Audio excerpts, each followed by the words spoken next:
Well, were you ever 40, 50, 60, dying to start a YouTube channel, but the only thing holding your back is you're worried about all the tech you got to have, you're worried about all the equipment you got to have? Well, I'm here to tell you, don't worry about that. Don't make it complicated. It doesn't have to be complicated. Today, I'm going to blow those myths out of the water or out of the video as it was. And so let's go ahead and get to it. So there's very little tech that's actually required. Now, I've kind of got a set right here, right? But this is a kind of a set, part of my studio that I put together just because I have another channel that's a successful channel, and I'm just starting this channel out for you guys out there to try to help you get into this wonderful world of YouTube that's been so rewarding that I have enjoyed immensely so much. So I want you to be a part of that. I have no reason not to use this set, but this is not what I started out with. So we're going to talk about that here in just a little bit. But let's talk about the tech that you need to get started. So the tech that you need to get started, you probably already have, and that is your smartphone. That's it. That's all you really need to start with YouTube. And your smartphone probably comes with a clip. So you don't necessarily have to have a tripod or anything like that, although it helps. But your smartphone can record. Most smartphones now, and the one that I use that is recording this right now, so this is not the one recording it, obviously, right now. This is my work phone.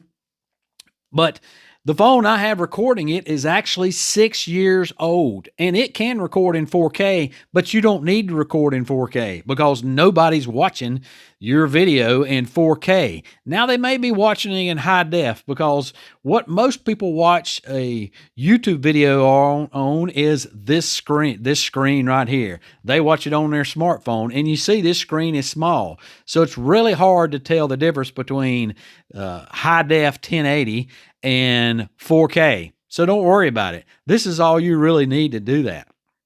And so we talked about just a second ago, tripod.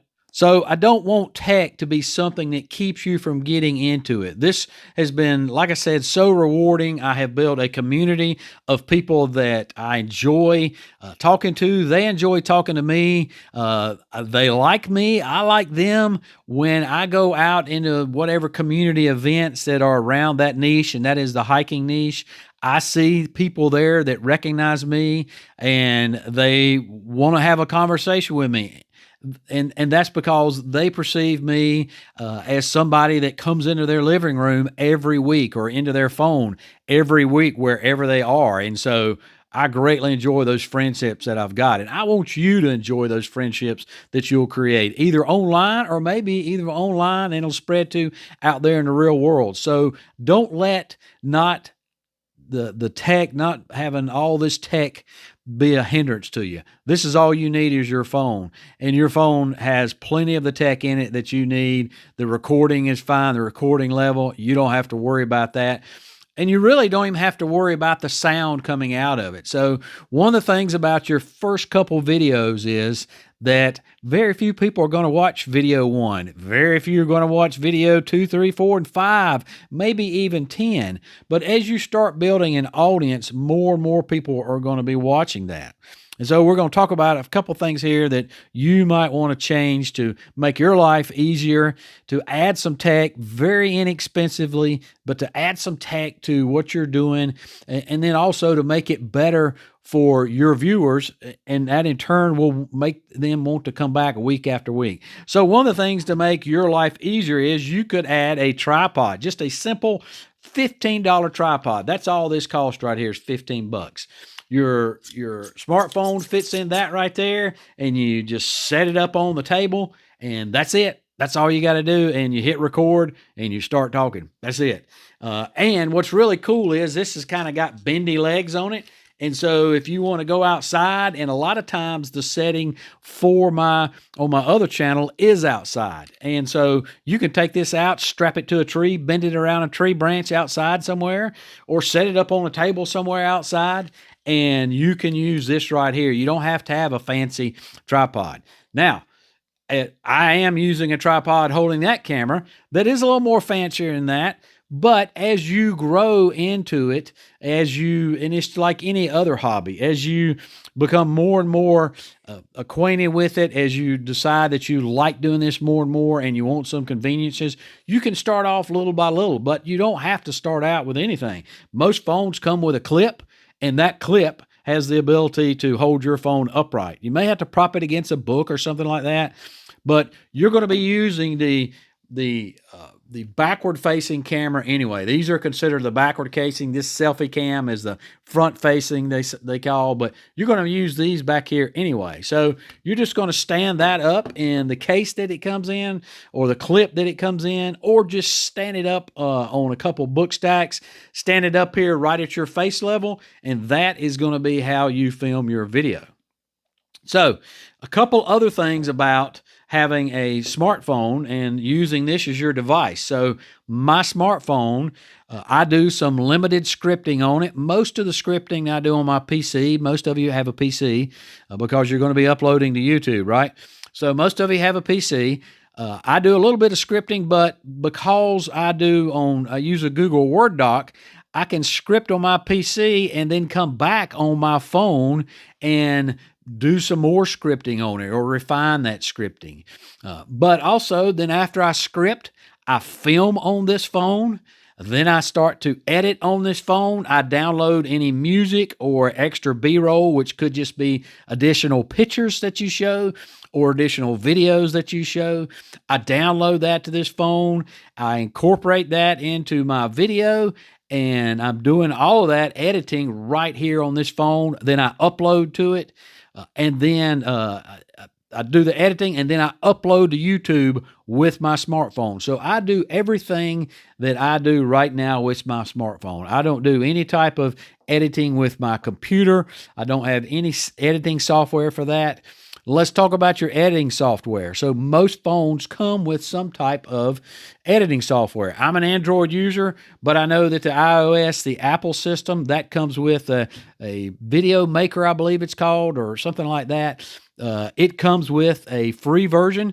YouTube also has editing on it. So when you first start out, you can upload your whole video to it, and then you can go and cut the segments out of it there that you want to cut out of it to it before you go live on YouTube. So YouTube has a very rudimentary means of editing right directly there on YouTube.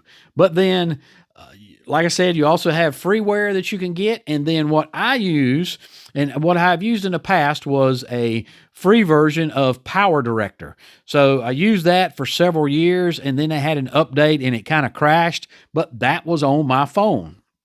And so you can use it for free, but it puts a watermark on it that says Power Director in the corner. So kind of cheesy looking. You can't get rid of it. The only way to get rid of it is you have to pay for their subscription.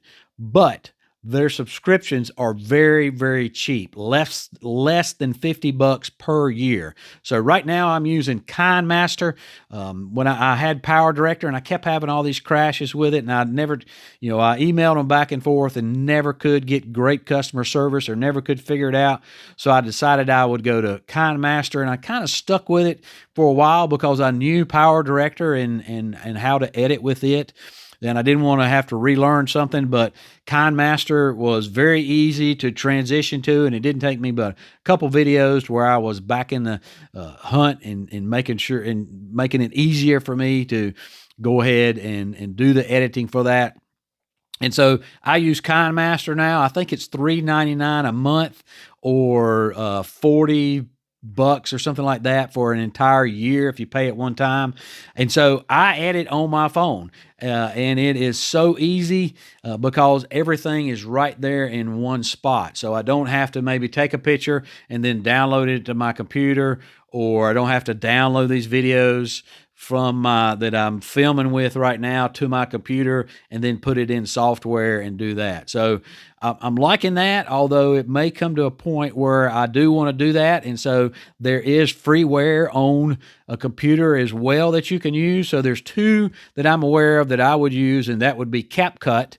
which is I'm actually experimenting with that right now, and it's a very simple one. And it looks like it mimics KineMaster fairly close, so it shouldn't be a hard transition. And then there's also DaVinci Resolve.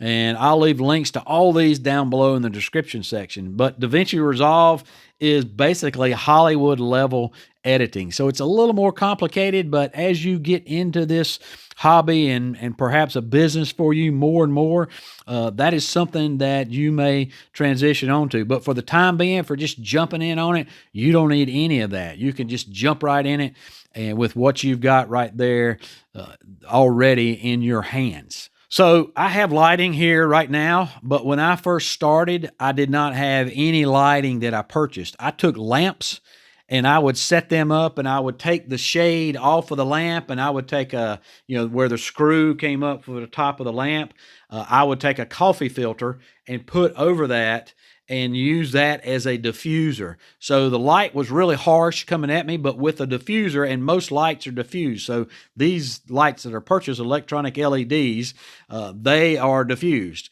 And so most lights are diffused you're going to use, or else you get really hard hot spots on your face. And so I just took lamps that every time I would go to film a video, I would take 2 lamps from the living room, take the shades off, put on a coffee filter and just shove it down over top of the screw, and that's what I would use for my lighting, and that worked out great. Didn't have any problems. Nobody knew the difference, except my wife, who got tired of me taking the lamps and not returning them, so she made me buy some lighting equipment here. And so I did that. Very, very inexpensive. Most stuff you can buy on Amazon now, and it is very, very inexpensive. So before we talk about the next tech that you really need to purchase, the first purchase you're going to need, I have a request for you, and that is please give me a thumbs up.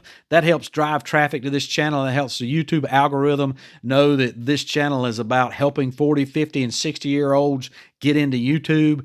And so please give me a thumbs up, subscribe to this channel, and ring that little bell, because I'm going to be putting out all kinds of videos to help you out. And that's what this channel is all about, helping 40, 50, and 60-year-olds get into YouTube and have this rewarding experience that I have, and maybe even a little bit of money coming in. And so by you subscribing, giving me a thumbs up, all that helps. Ring that bell over there so you'll get all the notifications, and then leave a comment down below. All of that drives the algorithm more to this channel. So the first tech that I would purchase would be a microphone. So audiences on YouTube are very forgiving about videos. So you don't have to have a set. Like I said, a lot of times my set is outside. But most people, they just record from inside. A lot of people do it in their kitchen, in a bedroom, anywhere like that. So you don't have to have anything, a background at all like this for people to appreciate your video. But one thing that people will get tired of your video is if you have really bad voice, if you have really bad sound quality, not a bad voice, but a bad sound quality. So they don't care what your voice sounds like. But the quality of the sound coming through the speakers does make a big difference. So there's a couple cheap ways you can get around that. One of the cheap ways you can get around that is, of course, when you first start out, just use what's already on your phone. That's certainly fine, but you don't need a mic like this, and this mic is not that expensive. I think this was a $50 mic, maybe $75 by the time I bought the boom.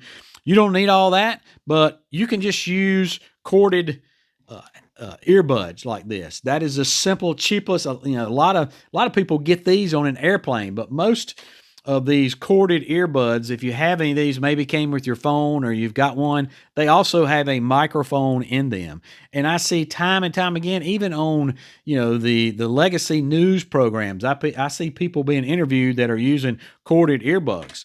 Now, to plug into your phone, you may have to have an adapter like that. That's probably a $15 adapter, but you can get those on Amazon as well. And everything I've got here I bought from Amazon, including the phone.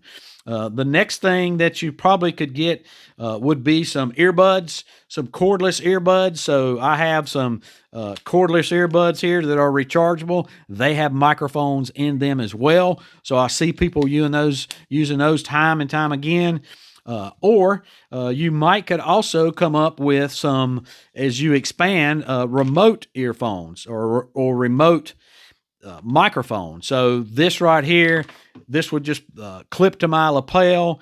and then it has a separate component that plugs into the side of your phone, and you usually get two of those with each one of these so that you can interview somebody. So one would be on you, one would be on the person that you're interviewing, and they just plug into your phone with one of these adapters. So not a big deal for that.